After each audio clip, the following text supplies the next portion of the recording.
என் அன்பு சகோதர சகோதரிகளே, நமது கடவுளும் உலக இரட்சகருமாகிய இயேசு கிறிஸ்துவின் ஈடு இணையற்ற நாமத்தில் உங்கள் ஒரு அன்பான வாழ்த்துக்களை தெரிவித்துக் கொள்கிறேன். கடவுள் உங்களோடு கூட இருப்பாராக, உங்களை ஆசீர்வதிப்பாராக.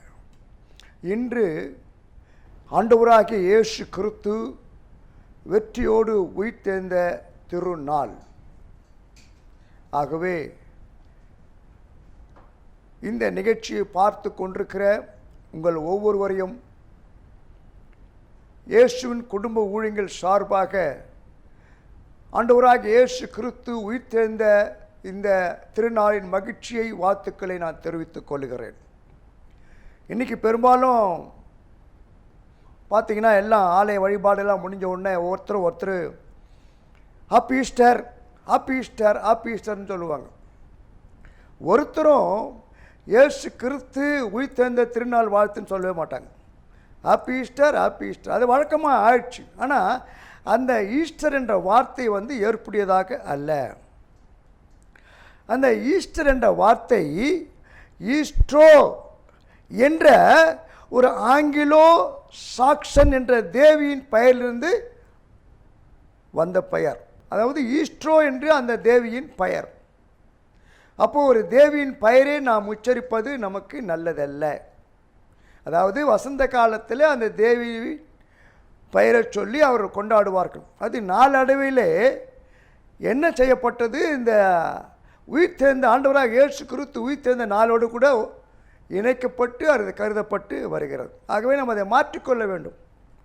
பெரும்பாலும் பார்த்தீங்கன்னா எது பைபிளில் சொல்லக்கூடாதுன்னு சொல்லிட்டுக்குதோ அதெல்லாம் நம்ம சொல்கிறதுக்கு பழக்கப்பட்டுறோம். இப்போ தானியேல் புஸ்தகத்தில் வாசித்து பார்த்தீங்கன்னா 1 அதிகாரத்தில் அவங்க அந்த பாபிலோனுக்கு போகும்போது அங்கு கொண்டு போகிறாங்க. அதில் 4 வாலிபர்கள், தானியேல், அனனியா, மிஷாவேல், அசரியா. இதுதான் அவங்களுடைய உண்மையான பெயர். ஆனால் அந்த தேசத்திற்கு போன உடனே அங்கே என்ன பண்ணுறான், அந்த பிரதான தலைவன் என்ன பண்ணுறான், தானியேலுக்கு என்ன பேர் வைக்கிறான், பெல்தேஷாத்சார்னு பேர் வைக்கிறான். அனனியாவுக்கு என்ன பேர் வைக்கிறான், ஷாத்ராக்குன்னு பேர் வைக்கிறான். மிஷாவேலுக்கு என்ன பேர் வைக்கிறான், மேஷாக்குன்னு பேர் வைக்கிறான். அசரியாவுக்கு என்ன பேர் வைக்கிறான், ஆபேத் நேகோன்னு சொன்னான். இதெல்லாம் ஒரு தேவதைகளின் பெயர். ஆனால் நம்ம இதை தான் சொல்லி சொல்லி பழக்கப்பட்டுட்டோம். சரி போட்டோம், அதுக்குள்ளே நம்ம போக வேணாம். இப்போ நம்ம செய்தி கோருவோம். லூக்கா சுவிசேஷம் 24 அதிகாரம் 6 வசனத்திலே வேதம் சொல்லுகிறது, அவர் இங்கே இல்லை, அவர் உயிர்த்தெழுந்தார். இயேசு கிறிஸ்து இங்கே இல்லை, அதாவது அடக்கம் பண்ணப்பட்ட அந்த கல்லறையில் இல்லை, அவர் உயிர்த்தெழுந்தார். அவர் உயிர்த்தெழுந்தார். எனக்கு அன்பான சகோதர சகோதரிகளே, அமெரிக்க தேசத்திலே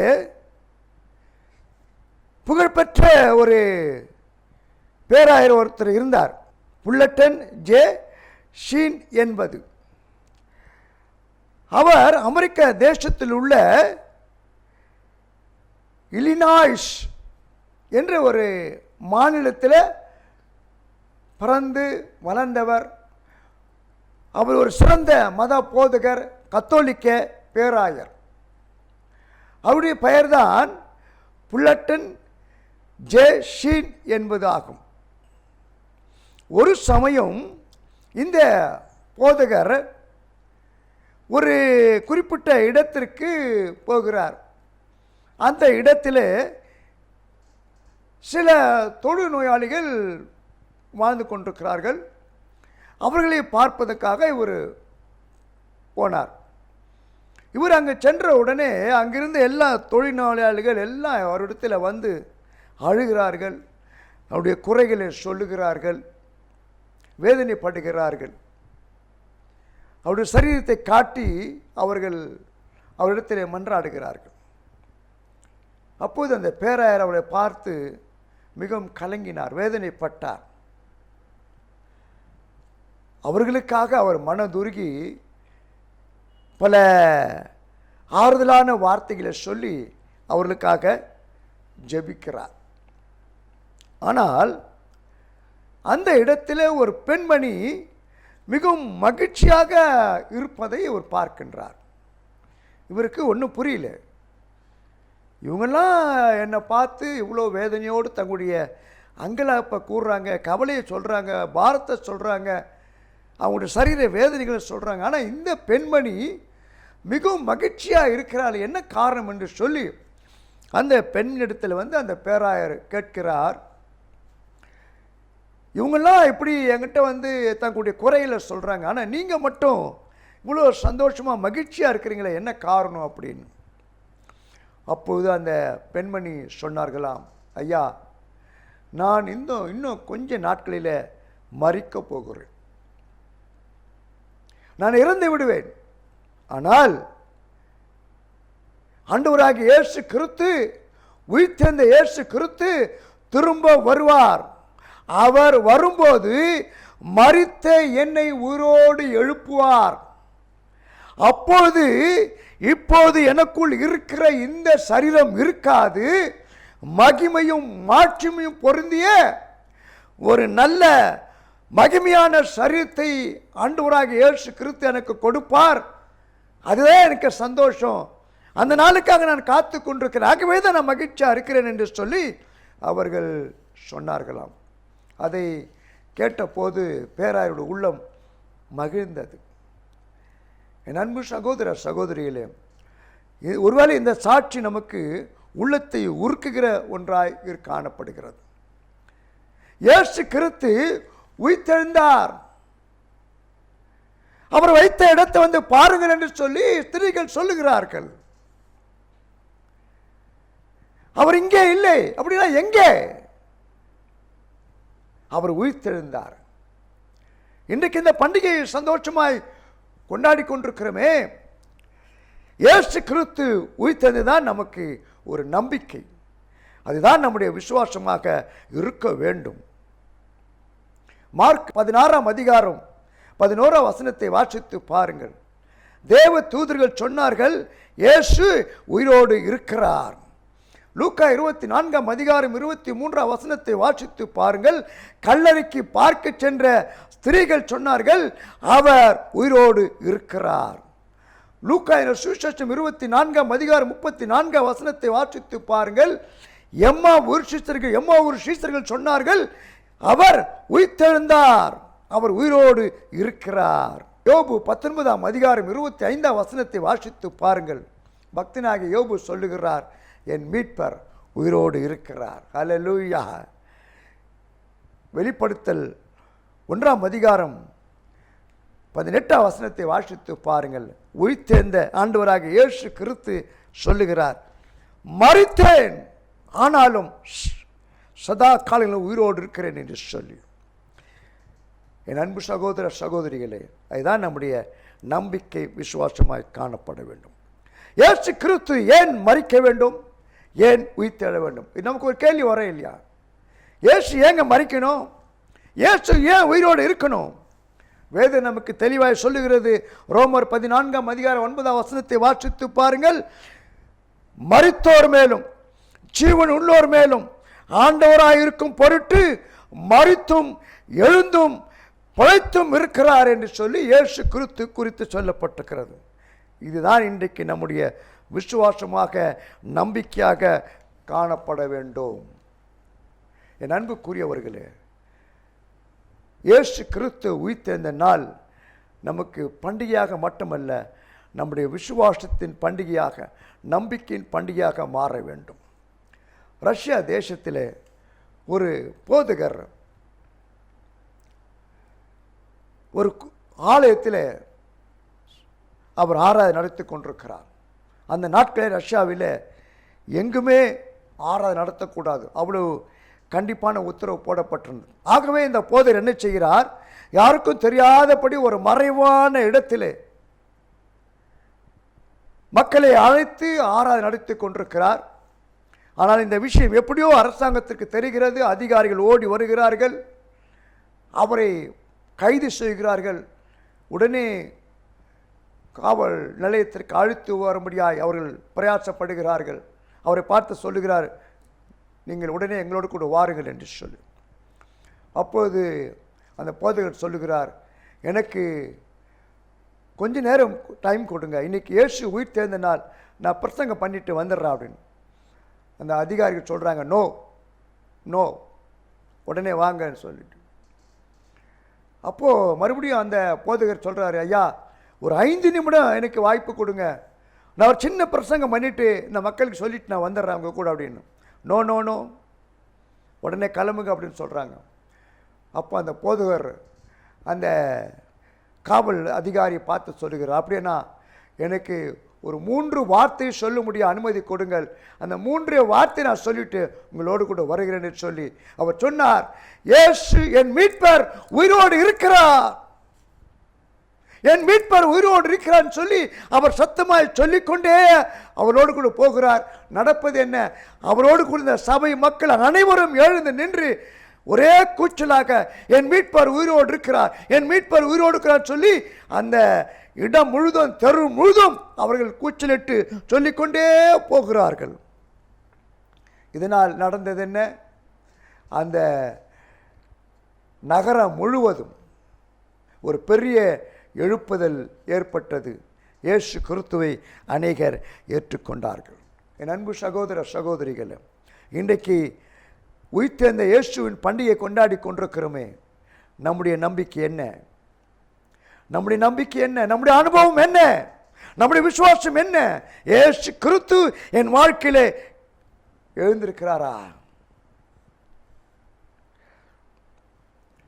ஏதோ உதட்டளவில் சொல்லிக் கொண்டிருக்கிறோம், ஹாப்பி ஈஸ்டர் ஹாப்பி ஈஸ்டர். என் அன்பு சகோதர சகோதரிகள், அதுவல்ல நம்முடைய கிறிஸ்துவ அனுபவம். இயேசு கிறிஸ்து உயிர்த்தெழுந்தது எதற்காக? நமக்காக, நாம் இந்த உலகத்தில் உயிரோடு வாழும்படியாக.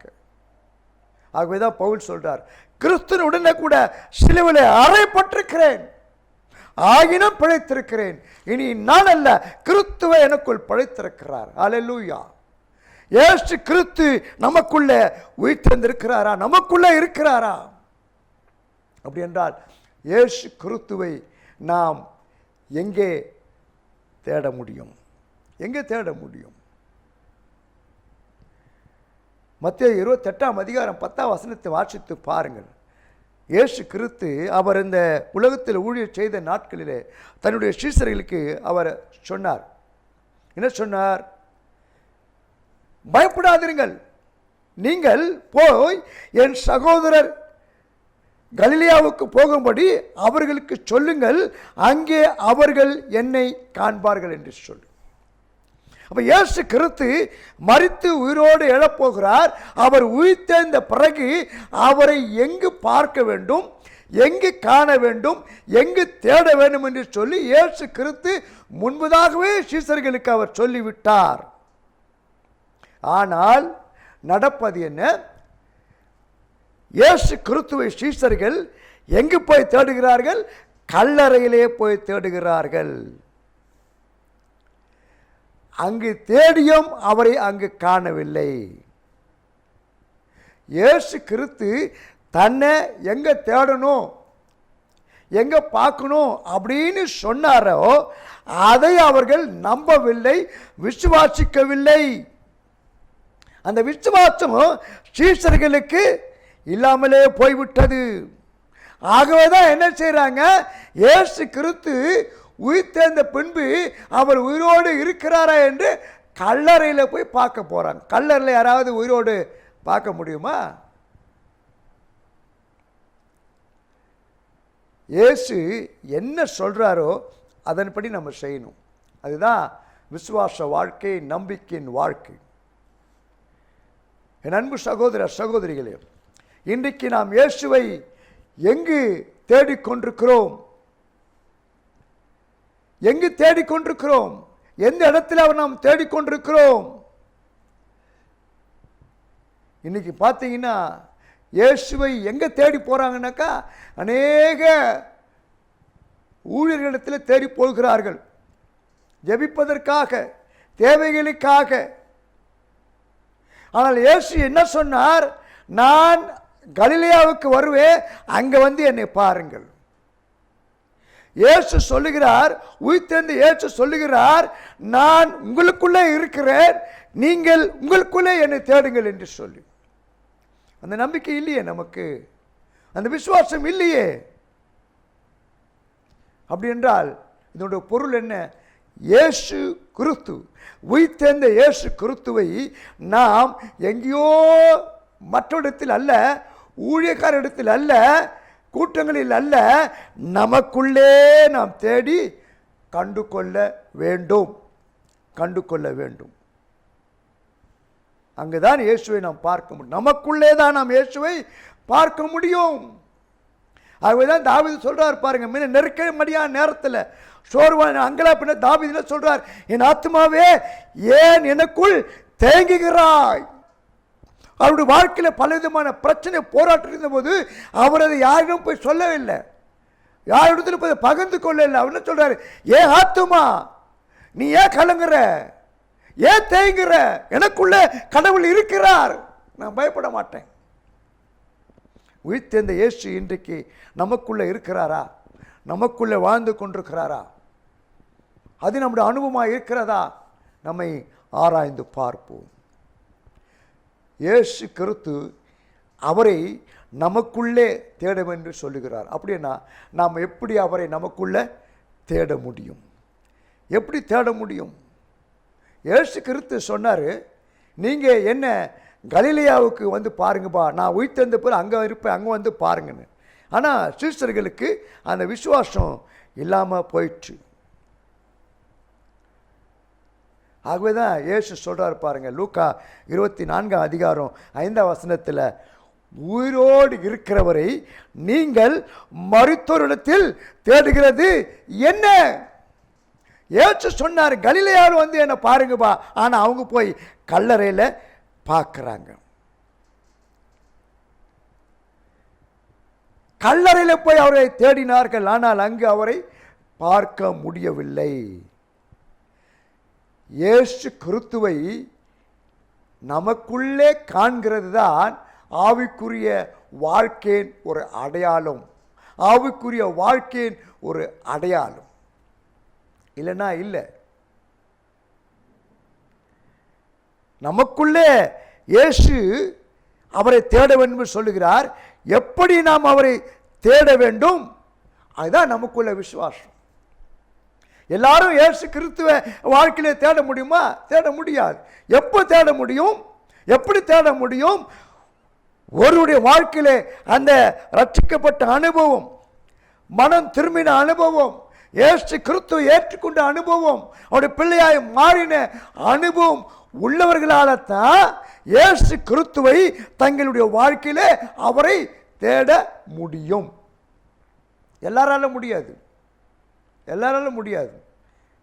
நான் இயேசு கிறிஸ்துவை என்னுடைய வாழ்க்கையில் என்னால் தேட முடியலையே, அவர் எனக்குள் இருக்குது, என்னால் பார்க்க முடியலையே அப்படின்னா அதுக்கு என்ன அர்த்தம்? இன்னும் இயேசுவின் பிள்ளையா மாறலை, ரட்சிக்கப்படலை, மனம் திரும்பலை, அவருடைய பிள்ளையா மாறலை. எப்படி பார்க்க முடியும்? ரட்சிக்கப்பட்டு மனம் திரும்பி இயேசுவை ஏற்றுக்கொண்டு ஒரு பிள்ளைகளாய் மாறின அனுபவம் யாருக்கு இருக்கிறதோ அவர்களால் தான் இயேசு கிறிஸ்துவை தங்கள் வாழ்க்கையிலே அவர்கள் காண முடியும், பார்க்க முடியும், பேச முடியும். அப்படிப்பட்ட அனுபவத்தை கொடுக்கிறவர் தான் பரிசுத்த ஆவியானவர். ரட்சிக்கப்பட்ட பிறகு, மனம் திரும்பின பிறகு, அவருடைய பிள்ளையா மாறின பிறகு பரிசுத்த ஆவியானவர் நமக்குள்ளே வருவார், அந்த விசுவாசத்தை கொடுப்பார். இயேசு எனக்குள்ளே இருக்கிறார், நான் பார்க்க முடியும் என்று சொல்லி அந்த விசுவாசத்தை கொடுக்குவார். அதில் வழியை செயல்பட உதவி செய்வார். அதன் பிறகு பாருங்க, இயேசுக்குள் எனக்குள் இருக்கிறார், வாழ்கிறார், நான் பார்த்து கொண்டிருக்கிறேன், நான் பேசிக் கொண்டிருக்கிறேன் என்று சொல்லி அந்த அனுபவம் நமக்குள்ளாக தானாய் வரும். அதுதான் இயேசு கிறிஸ்து உயிர்த்தெழுந்தவருடைய அனுபவ சாட்சி. என் அன்பு சகோதர சகோதரிகளே,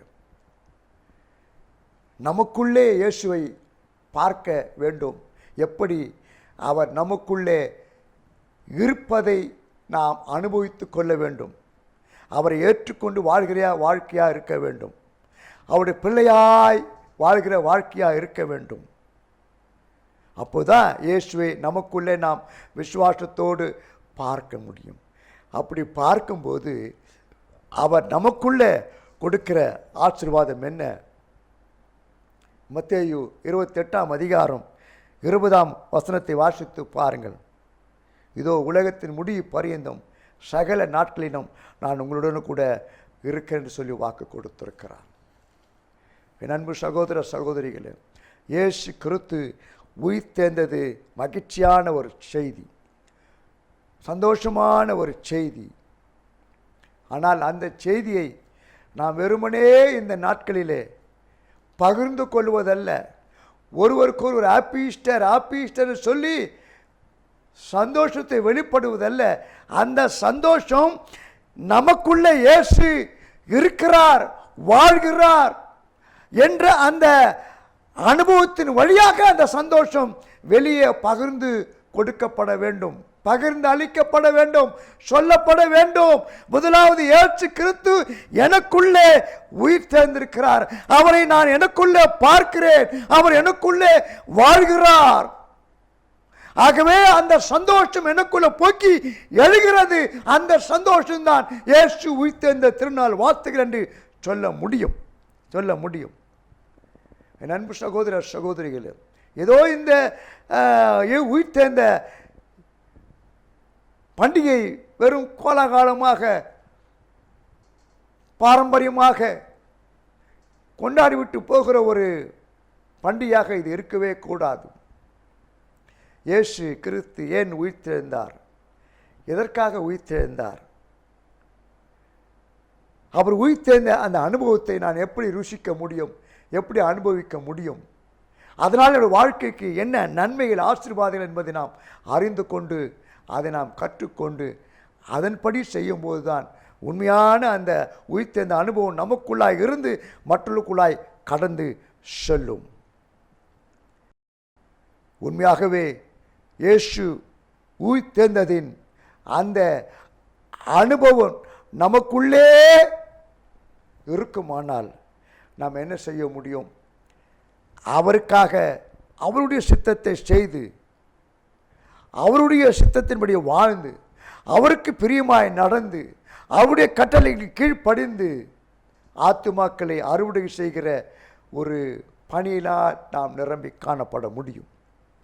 அதுதான் ஆண்டவராக இயேசு கிறிஸ்து எதிர்பார்க்கிறார். அவர் உயிர்த்தெழுந்த பிறகு சீஷர்களை பார்த்து சொன்னார், அவர்களுக்கு அதிகாரம் கொடுத்தார். மார்க் 16:20 வாசிக்கிறோம். நீங்கள் புறப்பட்டு போய் சகல ஜனங்களுக்கும் சுவிசேஷத்தை அறிவிங்கள், என் நாமத்தினால பிசாசுகளை துரத்துங்கள், அற்புதங்களை செய்யலன்னு சொல்லி அந்த அதிகாரத்தை கொடுத்துக்கிறார்.